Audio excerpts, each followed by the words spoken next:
Hello hello hello, मैं रितेश टिलन आप सभी का स्वागत करता हूं इलेक्ट्रोस्टैट के लेक्चर नंबर 2 में। लेक्चर नंबर 1 में हमने डिस्कस किया था इलेक्ट्रिक चार्ज के बारे में कि इलेक्ट्रिक चार्ज होता क्या है, उसकी प्रॉपर्टीज वगैरह क्या होती है।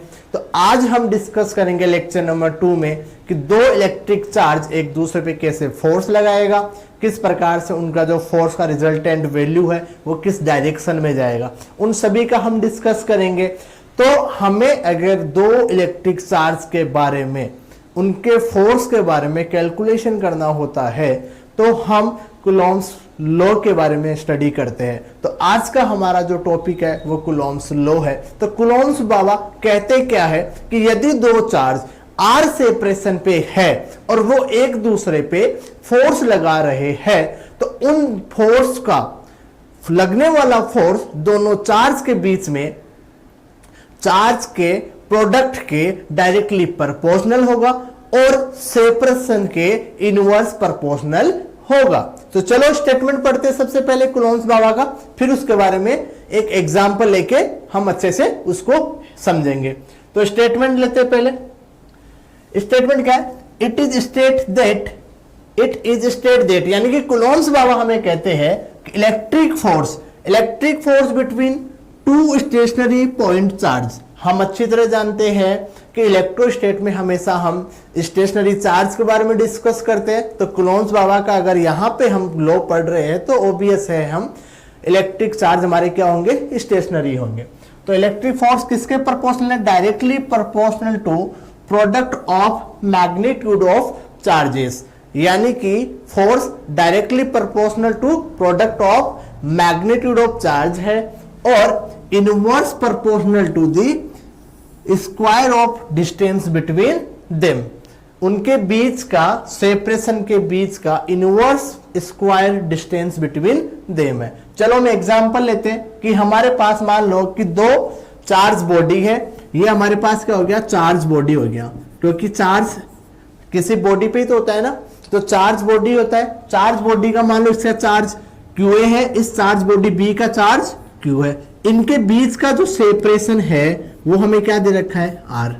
तो कूलॉम्स बाबा का हेल्प से हम सिर्फ दो चार्ज के बीच में लगने वाला फोर्स का मैग्नीट्यूड ही कैलकुलेट कर सकेंगे। ठीक है, तो सबसे पहले मैग्नीट्यूड कैलकुलेट करते हैं।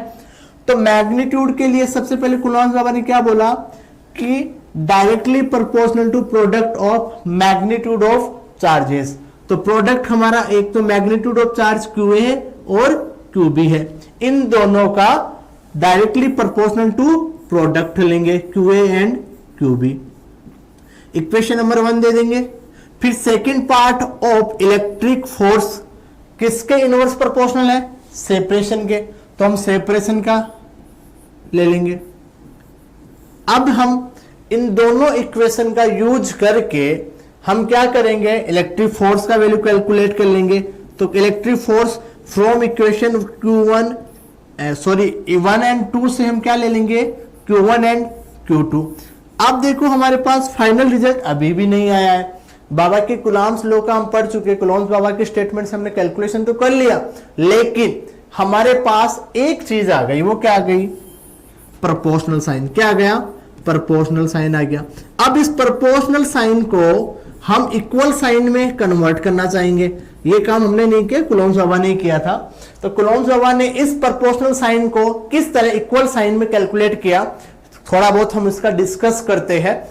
तो देखो, जब भी कोई भी अगर एक्सपेरिमेंट किया जाता है तो वो सिस्टम ऑफ चार्जेस या किसी भी सिस्टम को बार बार ट्राई करने के बाद में उसको वैलिड माना जाता है।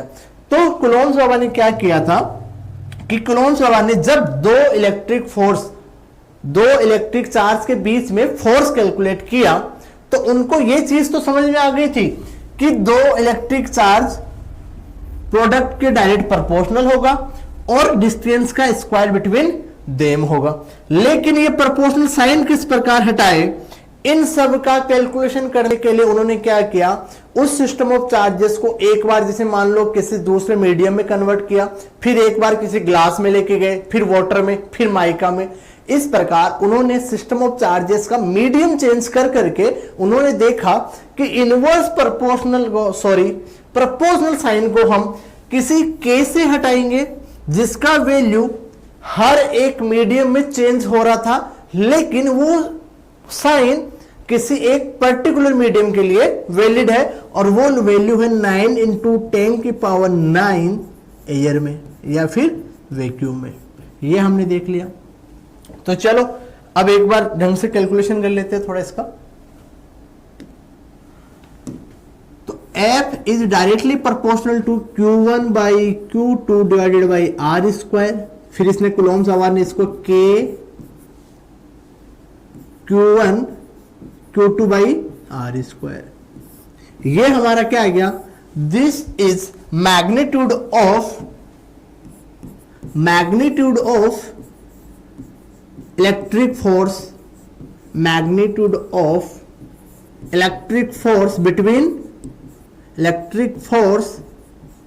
Between two charges.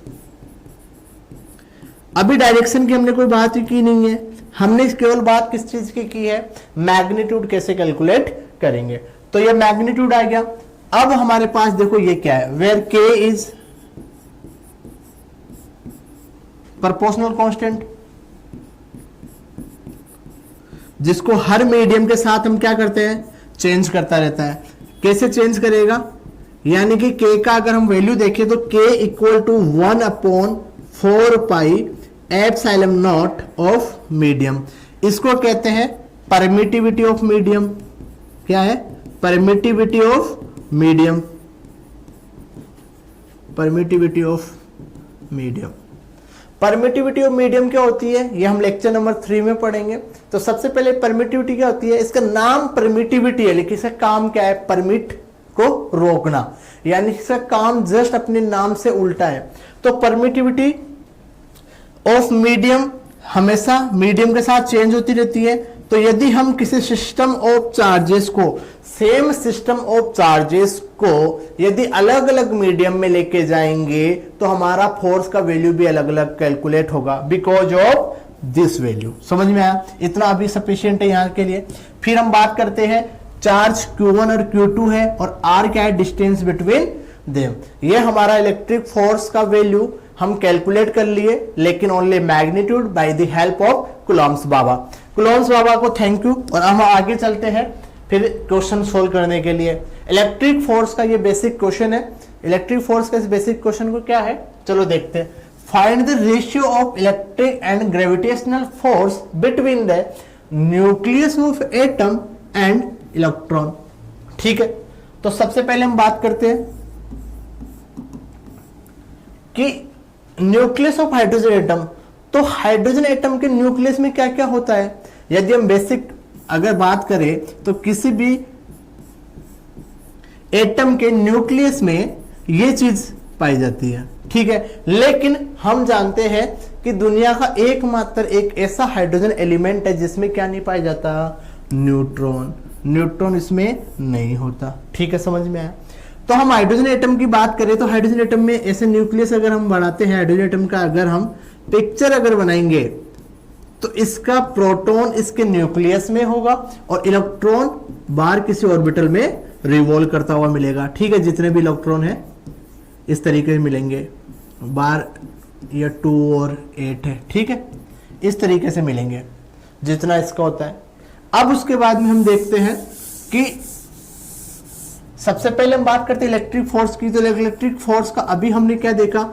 K Q1 Q2 by r square. ठीक है, समझ में आया?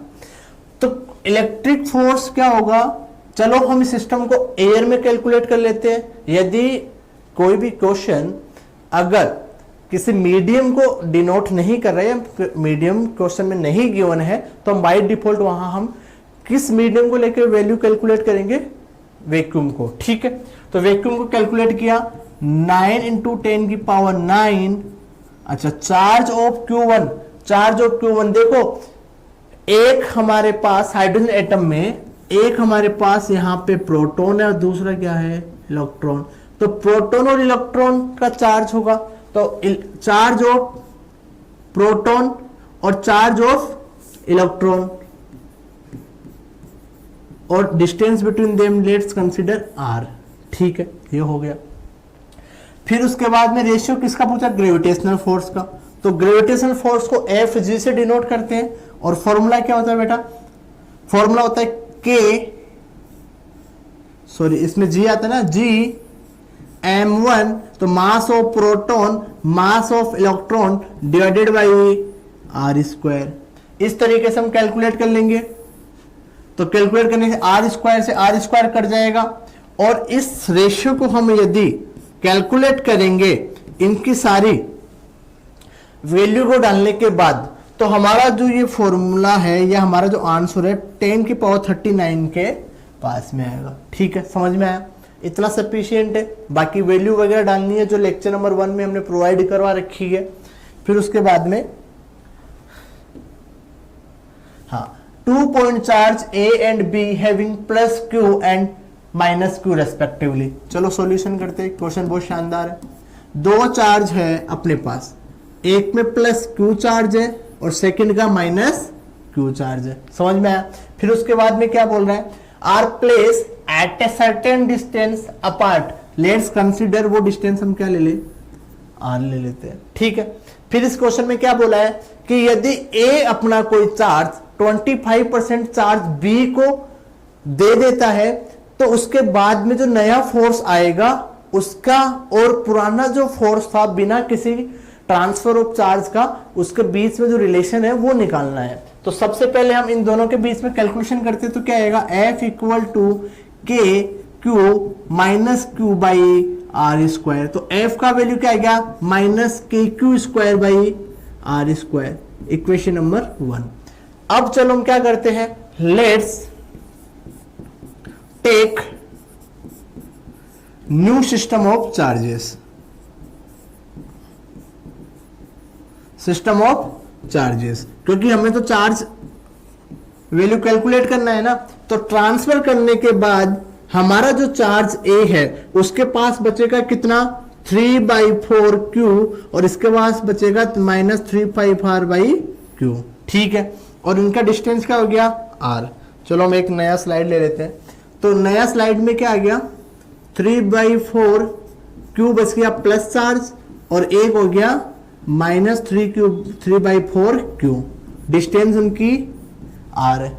तो वैल्यू कैलकुलेट करेंगे, F equal to K 3/4Q into -3/4Q by R square. तो क्या आएगा, -9/16 KQ by R square. From equation 1 and 2 we can write F equal to 9/16 F। तो ऑप्शन नंबर कौन सा करेक्ट हुआ, C। ठीक है, फिर उसके बाद में हम नया क्वेश्चन एक और देखते हैं। अच्छा, important point of Coulomb's law. Important points of Coulomb's law में क्या है कि Coulomb's law valid for point charge and spherical symmetry. ये हमने पहले ही बता दिया कि चार्ज हमारा अगर स्टेशनरी होगा तभी हम स्टडी कर पा रहे। Follow inverse square law. ठीक है, कंजर्वेटिव फोर्स है हमारा, ये इनफाइनाइट रेंज तक जाता है, क्योंकि 1/r स्क्वायर लॉ को अगर फॉलो करता है वो फोर्स कहां तक लगता है, इनफाइनाइट तक लगता है। Mediated by photon, electromagnetic force कोई भी हो उसका जो मीडिएटिंग पार्टिकल है वो क्या होता है, फोटोन होता है। ये ध्यान रखना है, नीट में डायरेक्ट पूछ लेते हैं। ठीक है, फिर उसके बाद में depend upon medium. Depend upon medium हमने अभी तो डिस्कस किया था कि F is depend on K, F is depend upon K। तो F इज अगर depend upon directly proportional to K, तो K का वैल्यू क्या होता है, 1/4πε ऑफ मीडियम। तो परमिटिविटी ऑफ मीडियम पे डिपेंड करता है। तो इस तरीके से हम बोलेंगे कि डिपेंड अपॉन मीडियम। अच्छा, मे बी अट्रैक्टिव और रिपल्सिव। यदि दो चार्ज अगर सेम है, लाइक चार्ज है, तो वो रिपल्सिव होंगे और अनलाइक चार्ज है उनके बीच में क्या होगा, अट्रैक्टिव होगा। फिर क्या है, electrostatic force due to one charge does not depend upon other charge और मीडियम प्रेजेंट बिटवीन देम। ठीक है, ये लाइन समझ में आ गई कि electrostatic force due to one charge does not depend upon other charge और मीडियम प्रेजेंट बिटवीन देम।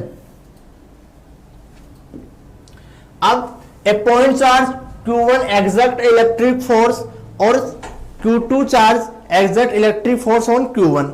इस क्वेश्चन में ये दिया हुआ है कि यदि दो चार्ज एक दूसरे पे फोर्स लगा रहा है और तीसरा कोई चार्ज अगर और लेके आए तो क्या Q1 और Q2 जो सबसे पहले एक दूसरे पे फोर्स लगा रहे थे क्या उसका वैल्यू चेंज होगा?